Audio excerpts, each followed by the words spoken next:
ನಾನು ನಿಮ್ಮ ಗುಣ ಅರಿವೆ ಮಾತಾಡ್ತಾ ಇರೋದು. ಇವತ್ತು ಸರ್ಕಾರಿ ಶಾಲೆ HID ಸಿನಿಮಾ ರಿಲೀಸ್ ಆಗಿದೆ ರಾಜ್ಯಾದ್ಯಂತ. ವಿಷಯ ಏನು ಅಂತಂದರೆ ಕನ್ನಡ ಶಾಲೆಗಳನ್ನು ಉಳಿಸಬೇಕು, ಕನ್ನಡ ಭಾಷೆಯನ್ನು ಬೆಳೆಸಬೇಕು ಅನ್ನೋ ನಿಟ್ಟಿನಲ್ಲಿ ಮಾಡಿರುವಂಥ ಚಿತ್ರ ಸರ್ಕಾರಿ ಶಾಲೆ HID. ಇವತ್ತು ಎಷ್ಟಡೆ 8 ಕಡೆ ಪ್ರೀಮಿಯರ್ ಶೋ ಆಗಿದೆ, 8 ಕಡೆನೂ ಹೌಸ್ಫುಲ್ಲು.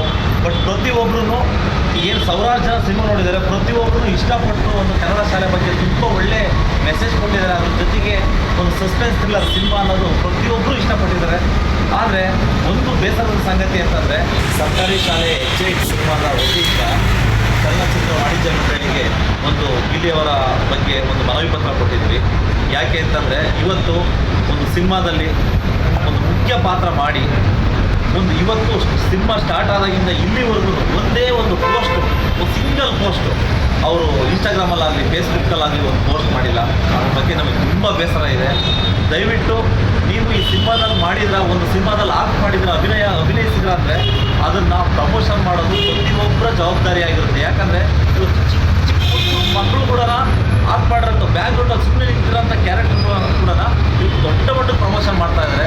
ಬಟ್ ಮುಖ್ಯ ಪಾತ್ರ ಮಾಡಿ ಪ್ರಮೋಷನ್ ಮಾಡದೇ ಇದ್ದರೆ ದಯವಿಟ್ಟು ಒಬ್ಬರಿಂದನ ಇಲ್ಲಿ ಪ್ರತಿಯೊಂದು ಟೀಮು, ಅಂದರೆ ನಾನು ಹೇಳ್ತಾ ಇರೋದೇನೆಂದರೆ ಒಬ್ಬ ಟೆಕ್ನಿಷಿಯನ್ಸ್ ಇರ್ಬೋದು, ಕ್ಯಾಮ್ರಾಮನ್ ಇರ್ಬೋದು, ಆರ್ಟಿಸ್ಟ್ ಇರ್ಬೋದು, ನಿರ್ಮಾಪಕರು ಇರ್ಬೋದು, ಪ್ರತಿಯೊಬ್ಬರೂ ಅವರ ಒಂದು ಏನಂದರೆ ಶ್ರಮ ವ್ಯರ್ಥ ಆಗ್ತಾ ಇದೆ.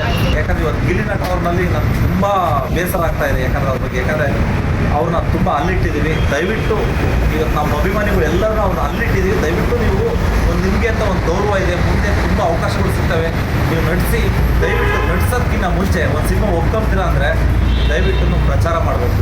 ಇಲ್ಲಾಂದರೆ ದಯವಿಟ್ಟು ಸರ್ ರಿಕ್ವೆಸ್ಟ್ ಅಂತ ಆದರೂ ತಾಳಿ, ಏನಾದರೂ ತಾಳಿ ಸರ್, ಸಿನಿಮಾ ಮಾಡೋಕ್ಕೆ ಹೋಗಬೇಡಿ ಸರ್, ಅಷ್ಟೇ. ದಯವಿಟ್ಟು ಮನವಿ ಮಾಡ್ಕೊತೀನಿ ನಿಮ್ಮಲ್ಲಿ. ನಾವು ಮಾತಿನ ಬರದಲ್ಲಿ ಏನಾದರೂ ನಿಮಗೆ ನೋವುಂಟಾಗಿದ್ದರೆ ಕ್ಷಮೆ ಇರಲಿ. ದಯವಿಟ್ಟು ಪ್ರತಿಯೊಬ್ಬರು ಇವತ್ತು ತುಂಬ ಚೆನ್ನಾಗಿ ಹೋಗ್ತಾ ಇದೆ ಸಿನಿಮಾ, ಎಲ್ಲರೂ ನೋಡಿ ಸಪೋರ್ಟ್ ಮಾಡಿ ಅಂತ ನಾನು ಕೇಳ್ಕೊತೀನಿ. Thank you.